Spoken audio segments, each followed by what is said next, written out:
ระแก้วเจ้าทั้งสามประการอันมี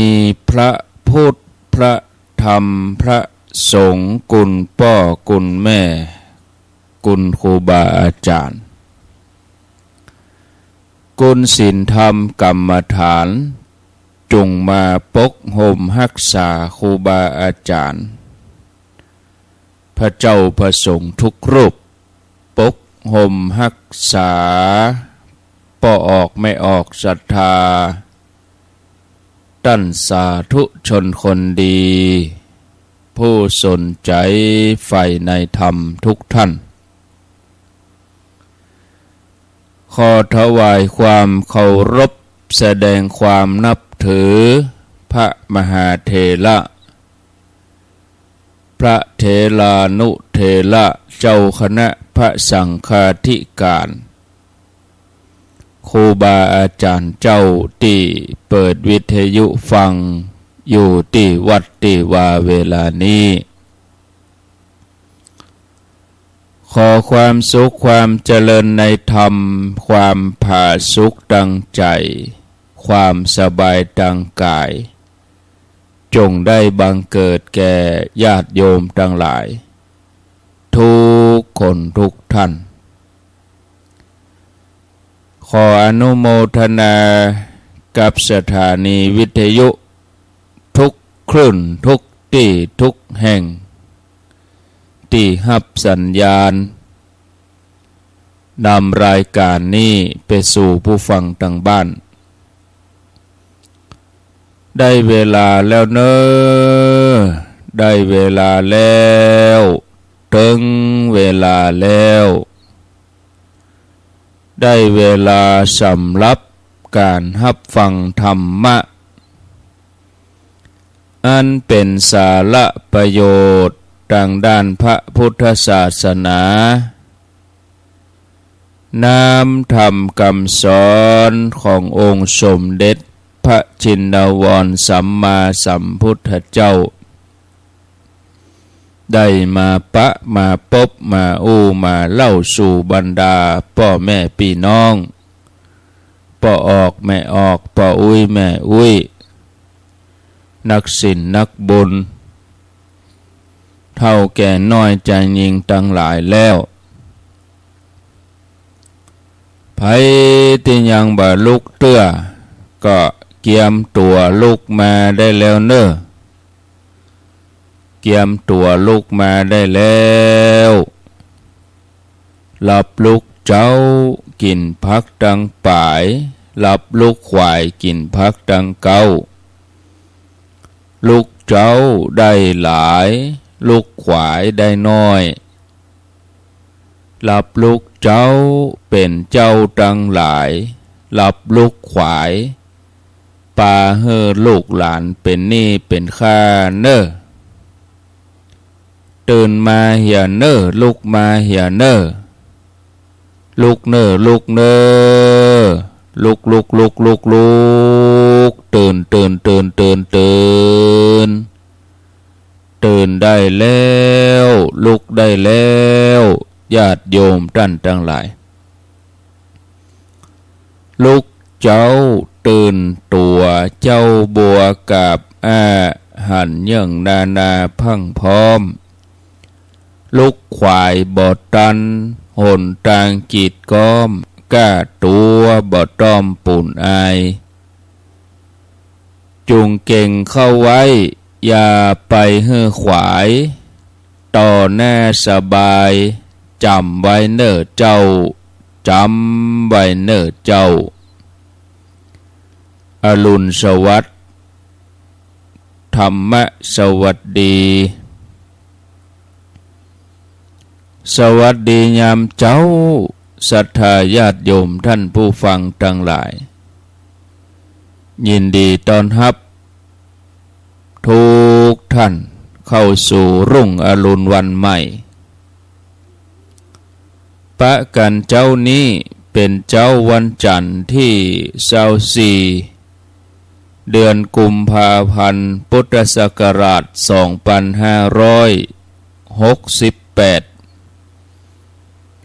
วันนี้เป็นวันเดือนห้าเหนือ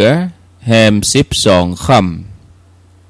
ำเดือนห้าเหนือแฮม12 ค่ำพร่ำว่าเป็นวันจันทร์มาปะญาติโยมทั้งหลายในรายการเสียงธรรมแสงอรุณประจำเจ้านี้แล้วอาตมาภาพก็มาทำหน้าที่รับผิดชอบ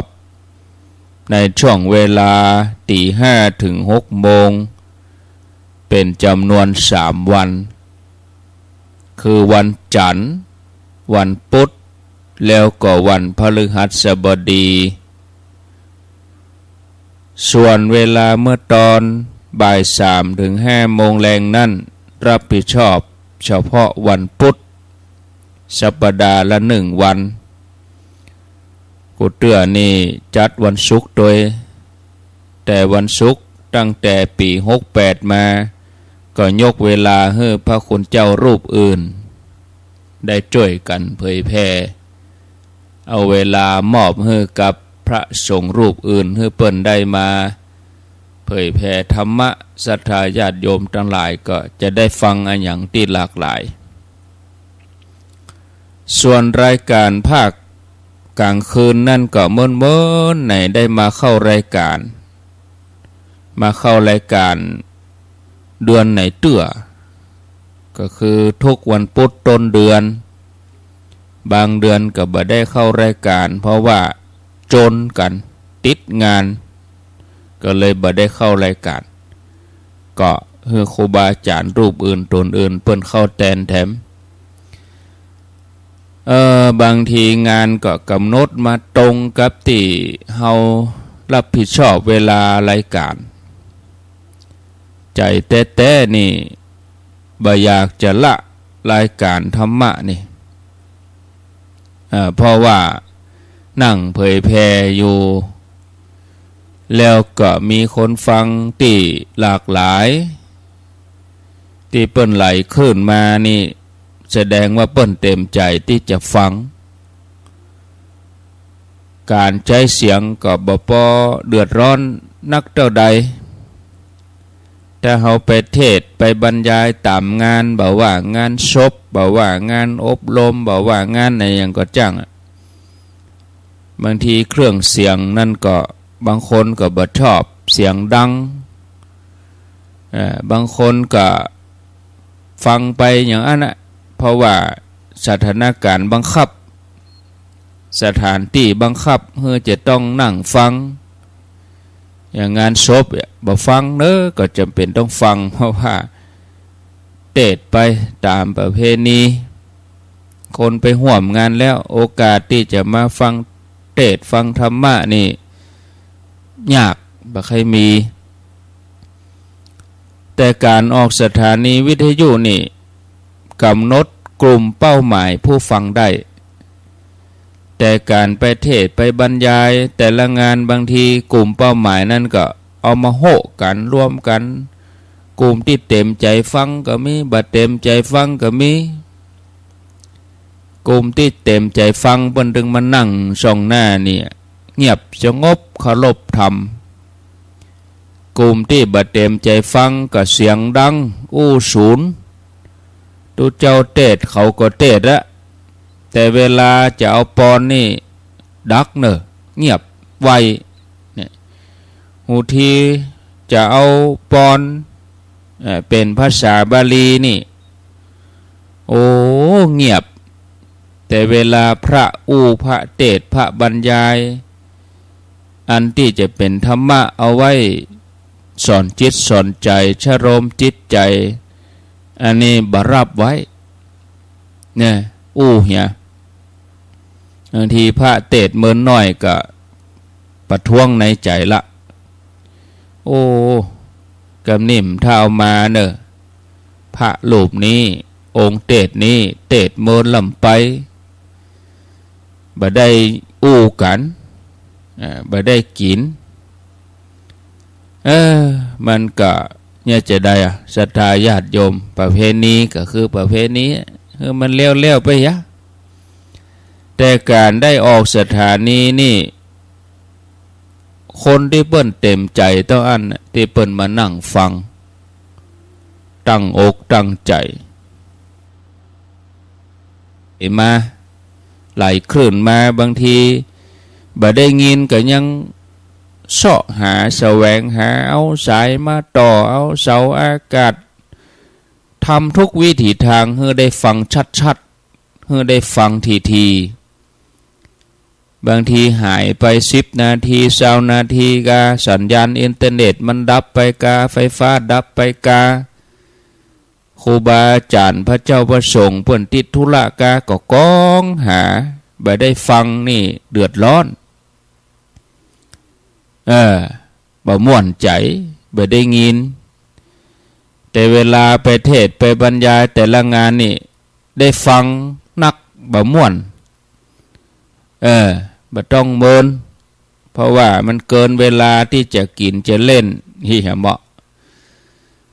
แต่คนที่เปิ้นไหลมาฟังสถานีนี่เปิ้นเต็มใจแถมอย่างหนึ่งก็นอนฟังก็ได้นั่งฟังก็ได้ตามเจตนาการเผยแผ่ธรรมะทางสถานีทางอากาศก็เลย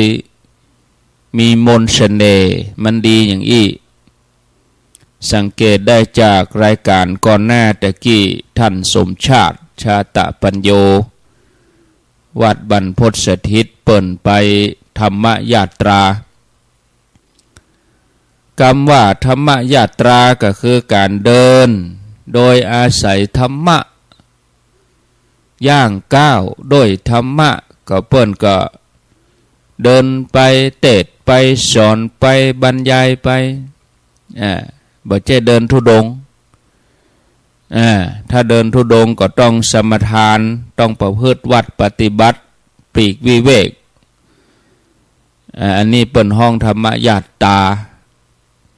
ก็เลยได้เผยแผ่ธรรมะไปในตัวเกิดประโยชน์ไปในตัวเก่าก็ได้ธรรมะได้แหงได้กำลังได้ธรรมะเผยแผ่ไปกู้ขนาน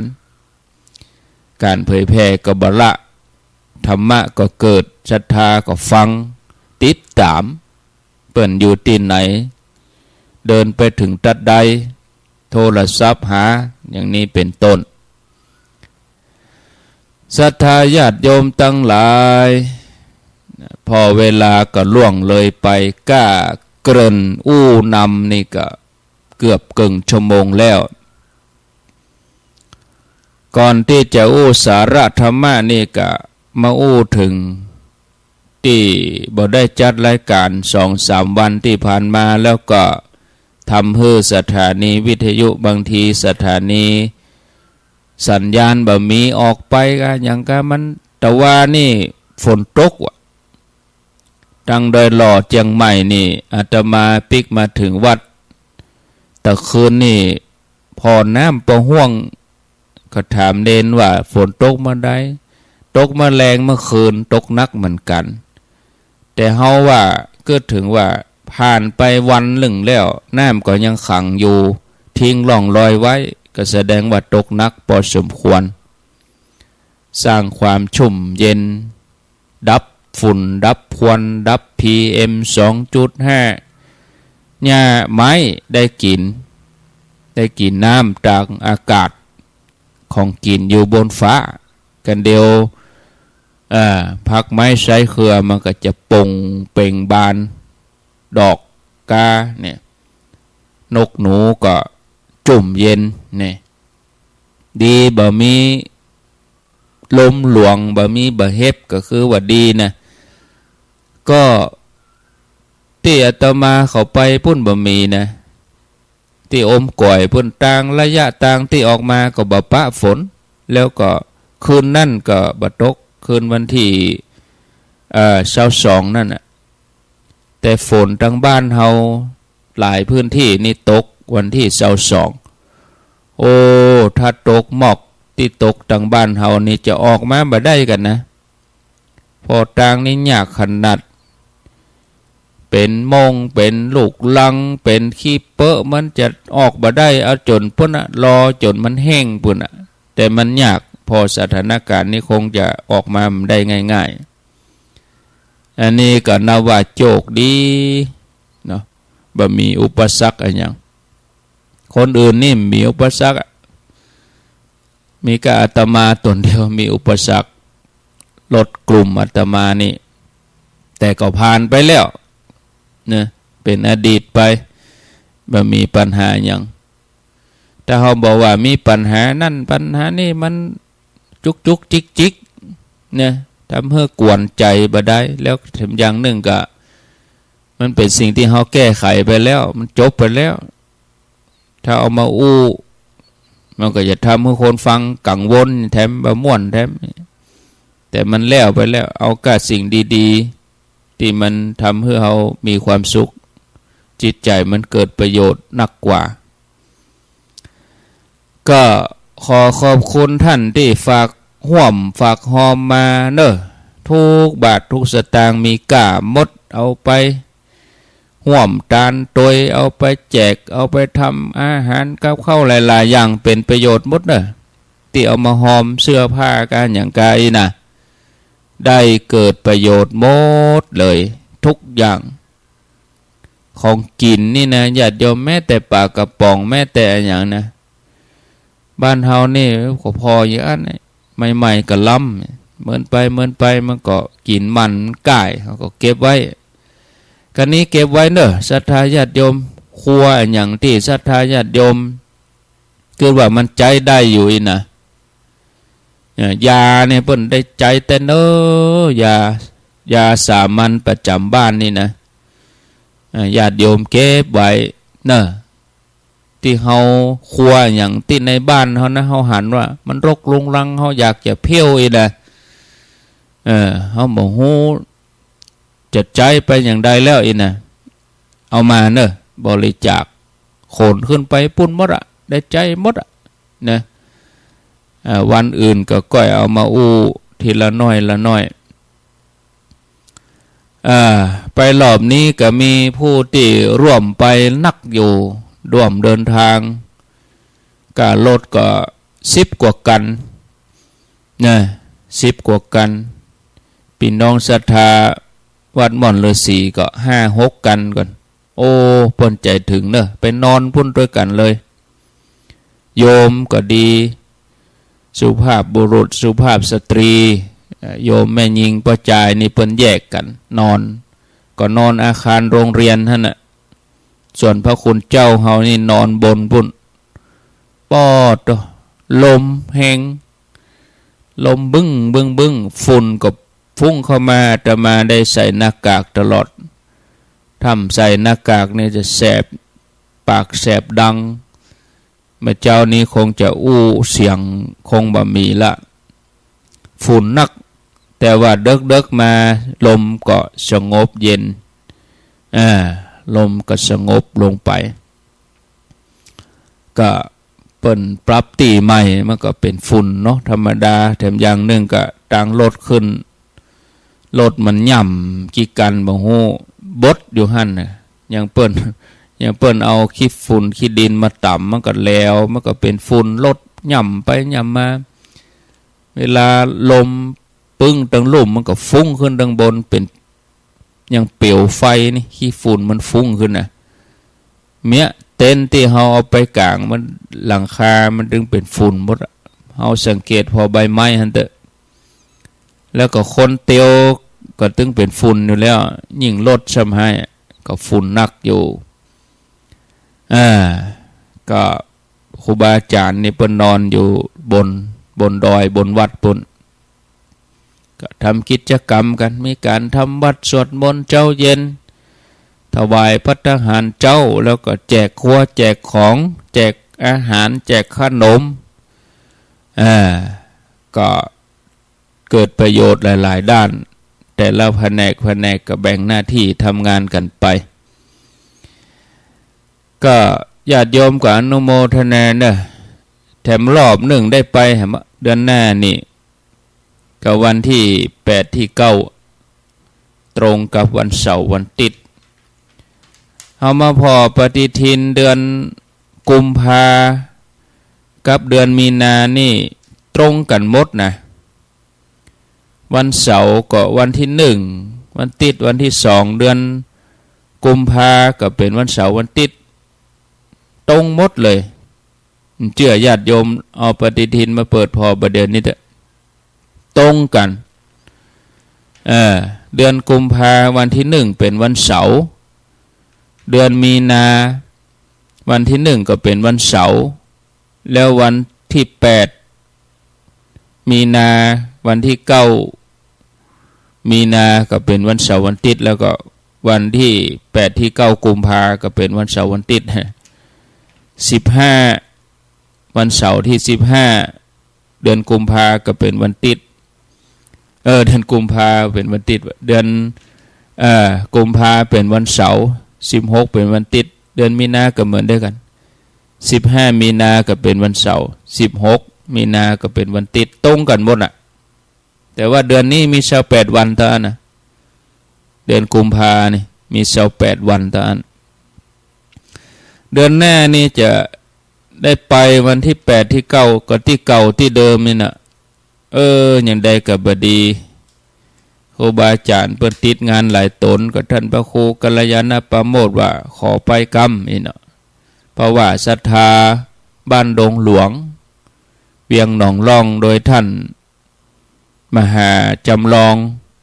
หรือว่าท่านพระครูสุตตะกัลยาณกิจท่านพระมหาจำลองเจ้าวาดวัดดงหลวงเปิ่นตั้งเจตนาร่วมกับศรัทธาบ้านดงหลวงตึงดงใต้ดงอย่างศรัทธาวัดดงหลวงก็แล้วกัน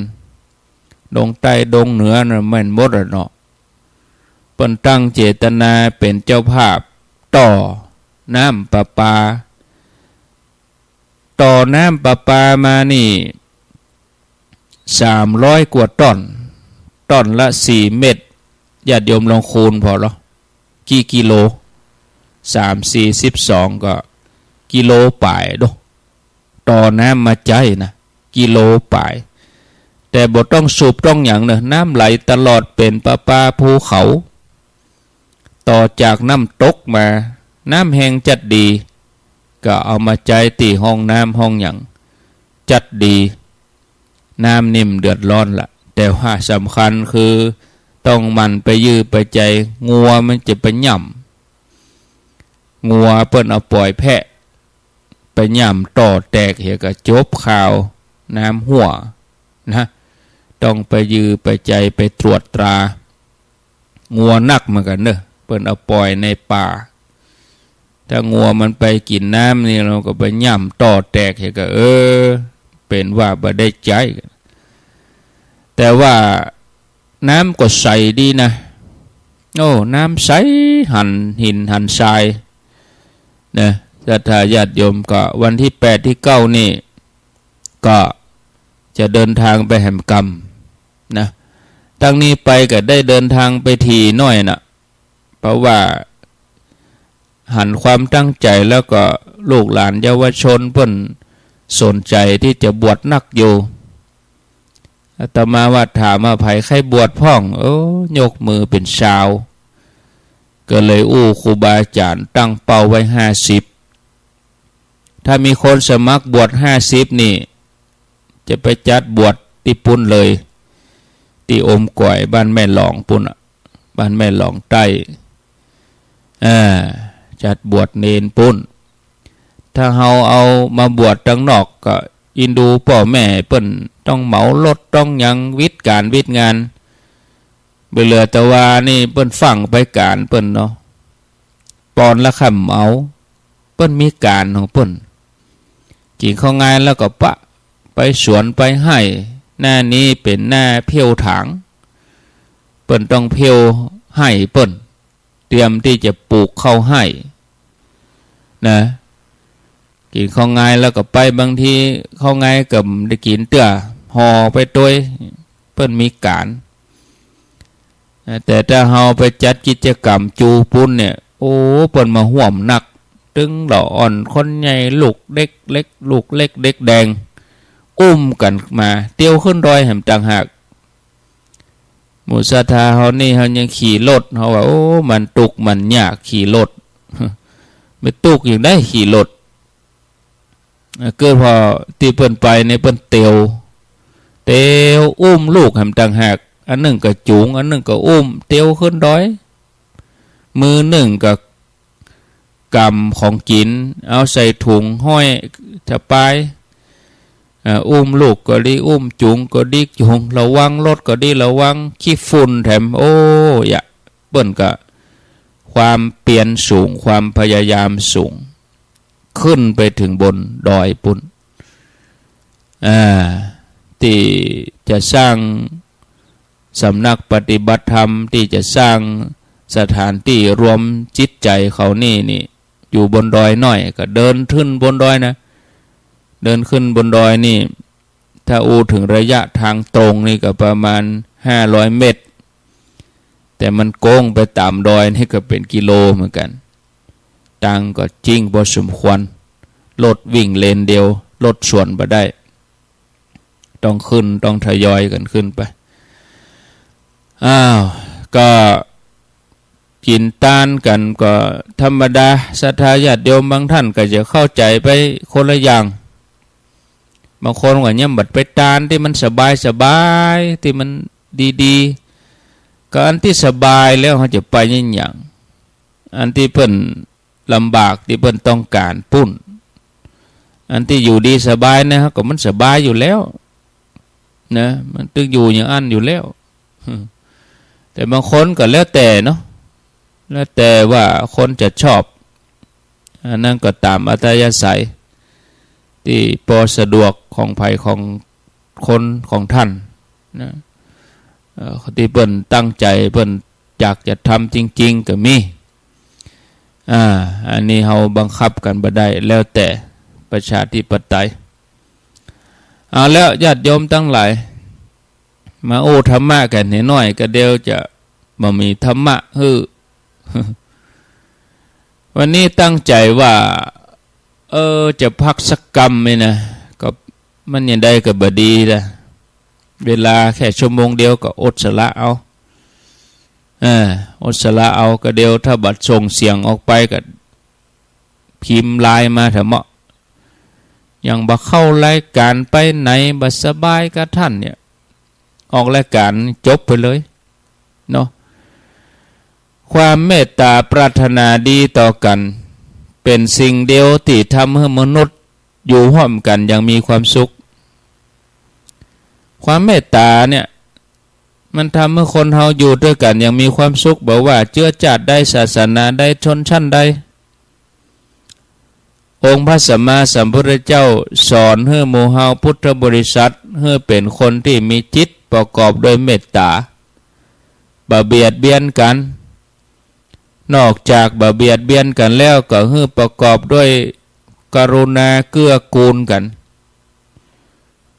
เกื้อกูลให้เปิ้นหมดทุกข์เกื้อกูลให้พ้นทุกข์ให้เปิ้นได้มีความสุขอกสุขใจคนที่เจริญเมตตาอยู่ตลอดจะทำให้เป็นผู้ที่มีอารมณ์เยือกเย็นไผก็อยากเข้าใกล้เพราะว่าได้สัมผัสกระแสแห่งความเมตตากระแสแห่งความเย็นเหมือนอยู่ปื้นโกห่มไม้ห่มโพห่มไทรที่ห่มใหญ่ใบหนามันยุ่มมันจุ่มมันเย็นอันตรายอันยังก็บ่สามารถมาก้ำก่ายนี่ศรัทธาญาติโยมท่านสาธุชนท่านผู้ฟังทั้งหลายบรรพบุรุษพ่อแม่ของเฮาที่เปิ้นนับถือพระพุทธศาสนามาก่อนเฮาหลายเจนคนนั่นตั้งแต่เจนปูเจนมอนแล้วก็ก่อนหน้านั้นแถมญาติโยมลองย้อนกึดไปหรอสมัยนั่นสมัยนี้เชียงใหม่700 กว่าปีก็มีพระพุทธศาสนาอยู่เมืองเชียงใหม่ตลอดหรอพญาเจ้าเมืองตั้งแต่พญาเจ้าเมืองเป็นต้นนะไปจนถึงเศรษฐีขหบดีเพื่อกับแปลงวัดตั้งชื่อวัดเจ้านั่นวัดหมื่นนั่นเจ้านั่นวัดนั่นวัดนี่ บางทีก็อิงตามชื่อของผู้ที่สร้างวัดบริจาคที่ดินพ่องอย่างพ่องเพื่อเป็นอนุสรณ์ให้ลูกหลานได้ระลึกนึกหูว่า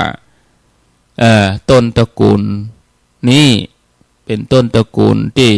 สร้างวัดขึ้นมาเป็นบุญเป็นกุศลคนรุ่นหลังจะได้อนุโมทนาก็มาอ่านมันก็หายสาบสูญถ้าเฮาบ่ได้ทำอย่างอี้นะคนรุ่นหลังเขาก็จะบ่ฮู้บ่เข้าใจเพราะว่าคนเฮามันมีเกิดมีตายหรอแล้วไผจะมานั่งเล่าอย่างอี้มันมันก็ต้องสร้างสิ่งที่หันด้วยตาถึงเวลาการเวลามันผ่านไปก็ทิ้งมรดกไว้ให้เขาได้สืบต่อลำพังกะเฮานี่เมินเขาก็เสี่ยงกันไปเป็นจูบอ่ะมันนึงเสี่ยงหมดไผถึงบ่ข้างบ่เหลือแต่ตีคงข้างเหลือนั่นอันส่วนบุญก็เป็นบุญนะแต่มันเป็นนามธรรมน่ะบางคนก็ว่าเนี่ยบ่ต้องเอาบุญอย่างเดียวละก็ทุงนั่นมันเป็นนามธรรมมันเป็นส่วนตัวหรอมันม่วนอกม่วนใจคนตัวเก่าคนเดียวหรอแต่ว่าที่เปิ้นสร้างเปิ้นแปลงนี่มันเป็นรูปธรรมที่ให้คนอื่นหันแล้วเปิ้นอนุโมทนาห่วมตัวอันเนี้ยบุญมันจะเกิดแถมต่ออันส่วนตัวนะตัวก็ได้ไปแล้วแต่ส่วนรวมคนอื่นที่จะใช้ประโยชน์เนี่ยคนรุ่นเก่าบรรพบุรุษที่เปิ้นสร้างเปิ้นแปลงไว้คือเปิ้นวางไว้อย่างเงี้ยเพื่อให้คนรุ่นหลังได้มาฮู้ถึงเจตนาพ่อแม่เจตนาบรรพบุรุษเฮาลองกึดพอกะศรัทธาญาติโยมกึดพอตัวเฮาเนี่ยบ่ต้องกึดไก่กึดเอาตัวเฮานี่เฮาบ่ต้องไปกึดคนอื่นเตื้อนะเริ่มต้นจากตัวเฮานี่เลือดเนื้อส่วนหนึ่งเกือบหมดกุศลกันแล้วกันในร่างกายของเฮาเป็นของพ่อของแม่ทั้งนั้นนะเลือดเนื้อของพ่อแม่ทั้งนั้นพ่อแม่เปิ้นมีคุณธรรมมันก็ถ่ายทอดมาถึงเฮาเพ่เนี่ยศรัทธาญาติโยมเลือดเนื้อของผู้ที่นับถือพระพุทธศาสนาพ่อแม่บรรพบุรุษของเฮาได้สร้างแปลงวางรากฐานไว้เนี่ยเป็นอย่างที่ว่าเนี่ยเลือดซ้อนเลือดเอาไว้เนี่ยญาติโยมทั้งหลายเฮาได้นับถือพระพุทธศาสนากันมาเจนเก่าก่อนมาเมินแล้วถึงมันจะเป็นส่วนของร่างกายแต่มันก็เป็นส่วนสำคัญที่สุดในการที่จะมาเปลี่ยนแปลงจิตใจให้เป็นไปต่างๆนานาเกิดมาแล้วเขาก็ปะละเอาง่ายๆมืนตามาเขาก็มาปะเอามาหันความอุดมสมบูรณ์ความจุ่มความเย็นถ้าเอาไปเกิดมาปะหันความแรงจะอยู่อย่างใดเนาะเอามาหันความจุ่มความเย็นเนี่ยเพราะว่าคำสอนตั้งด้านศาสนาทั้งนั้นที่ปลูกฝังที่หล่อหลอมให้จิตใจคนเฮานั่นมีเมตตามีความกรุณาต่อกันคนเฮาก็เลยอยู่ด้วยกันอย่างจุ่มเย็นมีจิตใจที่อ่อนโยนเนี่ยก็มาจากรากฐานของศาสนาทั้งนั้นศรัทธาญาติโยมทั้งหลายเนี่ยเหมือนเฮาซักผ้าน่ะเนาะซักกันน้ำมันก็บ่สะอาดก็ใส่ผงซักผ้าใส่หยังเข้าไปมันต้องหลายจันหน่อยซักแล้วก็เอาไปล้างไปหยังมันก็บ่เรียบร้อยมันต้องหลายจัน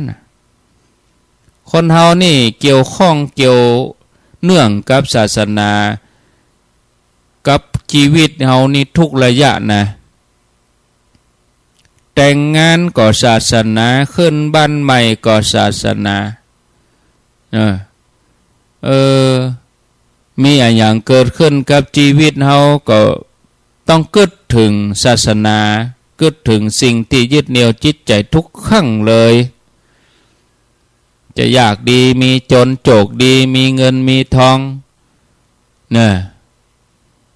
บางทีบ่โจกดีแต่โจกให้เคาะให้ไฟไหม้บ้านเหลือแต่ตัวก็ยังกึดทำบุญอยู่นึกว่ามันหมดเคาะหมดภัยไปเนี่ยตกลงฝากตัวเก่าไว้กับศาสนาตั้งแต่เกิดจนตายไปจนถึงฝังถึงเผาพวกนั้นนะเกี่ยวข้องกันอย่างอี้ขนาดเผาเหลือกระดูกก็ยังบ่พ้นเรื่องของศาสนาเหลือกาขี้เต่าก็ยังบ่พ้นพระงานก็ถือศาสนาเนี่ยเป็นงานที่เฮาจะต้องทำเมินที่สุดนะศรัทธาญาติโยมถ้าอย่างคนที่บ่อ้อมแล้วนะแบบบ่อ้อมเอาตรงก็คือทำกันตั้งแต่ก่อนเกิดไปจนถึงตายนะทำกันมาอย่างนี้แล้วมันได้ผลอย่างใดหลายคนก็คงจะมีคำถามในใจนะถ้าเกิดมันมีไผมาถามอย่างอี้ว่าเฮาเนี่ยเฮาทำกันมาเจนใดเจนเก่าเนี่ยมันเกิดผลอย่างใดเนาะถ้ามีคนถามอย่างนี้ใครฮู้ว่าศาสนาที่เฮาเคารพนับถือจะให้ผลอย่างใดเฮาก็จะต้องฮู้จักพอให้ถูกที่ถึงจะหันถ้าเฮาพอบ่ถูกที่มันก็บ่หันนะเหมือนเฮาจะปลูกต้นไม้เนี่ยเฮาจะต้องฮู้ว่าต้นไม้ที่เฮาปลูกเนี่ยมันจะให้ดอกให้หน่วยอันหยังหน่วยมันจะออกมาอย่างใดต้นชมพู่นี่มันออกหน่วยที่กิ่งพุ่นละอย่างกับทุเรียนนี่มันจะออกหน่วยที่ยอดนะมันออกหน่วยที่กิ่งมันนี่นะทุเรียนกับชมพู่นี่แต่บะม่วงลำไยนี่มันออกหน่วยที่ยอดปุ้นเขาใครฮู้ว่าชมพู่ของเขาออกหน่วยก็ว่าบ่ออกหน่วยเฮาก็มาพอที่กิ่งถ้าเฮาไปพอที่กิ่งมันก็มหันน่ะแต่หมูก่อยหมูมันแก้วหมูมันอาลูนี่หมูเผือกหมูมันนี่นะมันออกที่หากปุ่นหอสังเกตตั้งเนี่ยหน่วยตั้งเนี่ยมันสำปะหลังมันแก้วกะถั่วกะไปออกหน่วยที่หากปุ่นวะ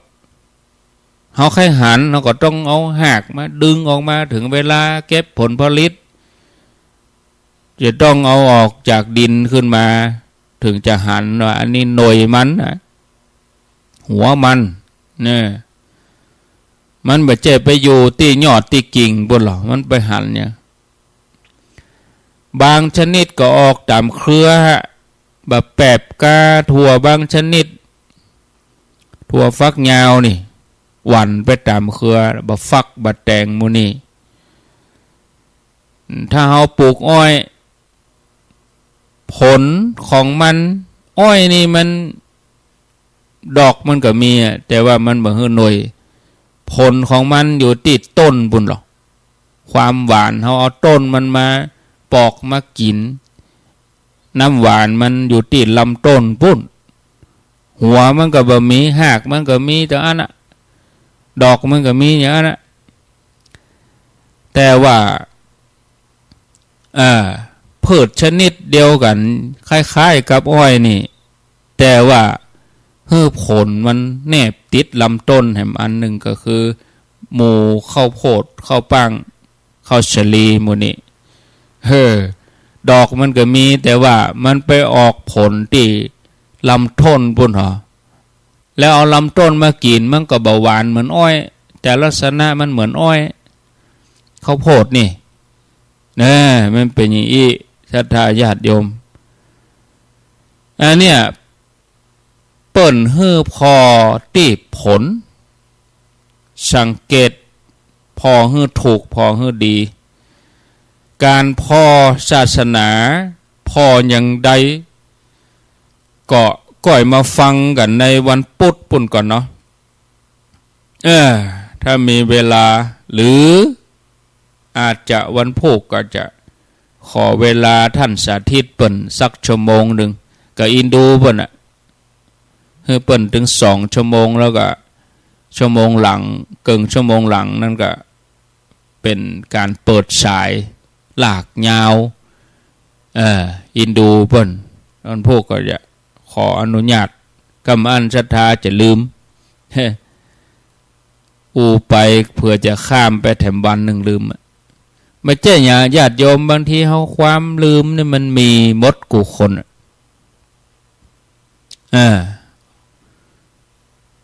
เดี๋ยวออกรายการแล้วก็บางทีก็ลืมญาติโยมนะไม่ใช่แต่มาเดี๋ยวก็ลืมไปก็มีเนาะก็ว่ากันไปเอาปัจจุบันขณะปัจจุบันนี้ฟังอยู่ก็ดีอนุโมทนาบุญตัวปุ่นมันที่9นี่ได้ไปโยมเพิ่นจวนไปร่วมทอดผ้าป่าที่เพชรบูรณ์บุญก่อนวันอาทิตย์ที่9ปุ่นเปิ้นทอดผ้าป่าที่สถานปฏิบัติธรรมภูคำมสถานภูคำธรรมสถานบ้านหนองแม่นาตำบลหนองแม่นาอำเภอเขาค้อเพชรบูรณ์ได้ไปจะได้ไปอมก่อยพุ่นเหียเพราะว่า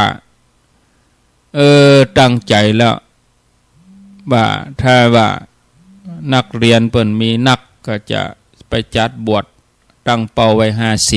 50ย่ำเปิดสายเด้อเหรอไม่บ่ไขเต๋อโมทนาก็มียังถ้าโทรมารายงานตัวนี่โทรรายการท่านสมชาติพุ่นน่ะอีแม่ฟังอยู่เนอีนะฝนตกก็อีนะพวกระบายไปเติมพุ่นเนี่ยแฟนครับก็บ่ใจว่าบ่ฮื้อเพิ่นโทรนะที่เฮาโทรจนป้อมบ่แบ่งเวลานะก็ฟังเห็นหน่อยย่ำจบแต่หรอถ้าโทรบอกว่าแม่ฟังอยู่กับเป็นยะก็รับฟังนะก็ขอบคุณตัวยินดีตัวถ้าโทรมาว่าท่านฉันเข้าล่านะเอานอกเวลามันเสียดายเวลาวิทยุฟังธรรมะนักอันที่โทรแล้วบอกว่าเฮาไปปุ้นแม่ก็ไปปุ้นนะแม่ก็ไปการปุ้นเดี๋ยวสักกรรมก็จะออกบ้านละวันนี้มีบ้านใหม่กินข้าวไงแล้วจะไปดาครัวมันอินดูเวลาสถานแต่ก็ไปตั้งท่านสมชาติก็ได้นะระยะหลังเนี่ยตมาก็เลยบ่ให้วางสายเพราะว่ามันก็ไม่ใช่ว่าบ่ฮื้อโทรนะก็โทรเราก็ต้องพอเวลาเห็นน้อยแต่ถ้าเขาไม่ได้บอกกันมันก็เป็นอย่างเงี้ยตลอดเนาะ อาทีอู้ไปจัดนักธรรมะอู้ไปจัดนักโทรมาฝนตกก่อเนี่ยก็อู้ไปตั้งเจ้าว่าฝนตกพอล่องลอยมันน้ำห่วง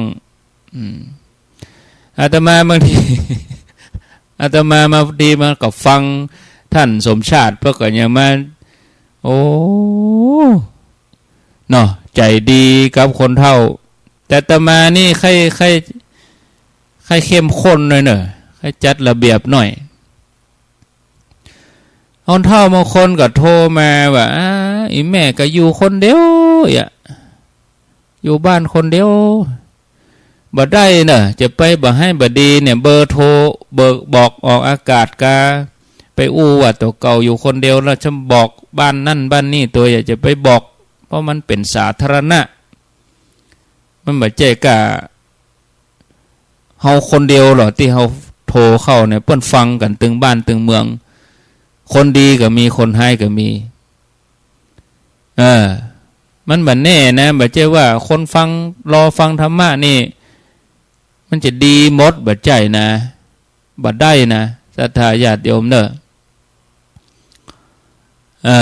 มันหลายประเภทจ้ะเปิ้นฟังเนี่ยบางทีปอกก้าแม่ขายนี่รายการเนี่ยอาตมานี่เปิ้นบ่ค่อยฟังเท่าใดเปิ้นจะฟังตุลุงยองพุ่นเพราะว่าเนี่ยตุลุงยองเปิ้นประกาศงานแต่ละงานงานนั่นงานนี่วันที่นั่นวันที่นี่นี่แม่ก้าตั้งหลายเพื่อรอฟังตุลุงยอง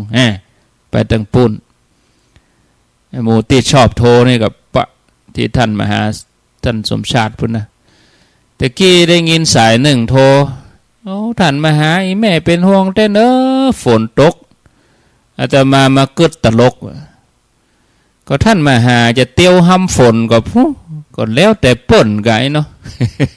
อันนี้อู้เล่นในใจนะก็อีแม่จะไปห่วงอย่างนั้นแล้วก็อีแม่เป็นตุกท่านมหาเปิ้นเตียวเปิ้นยังบ่ตุก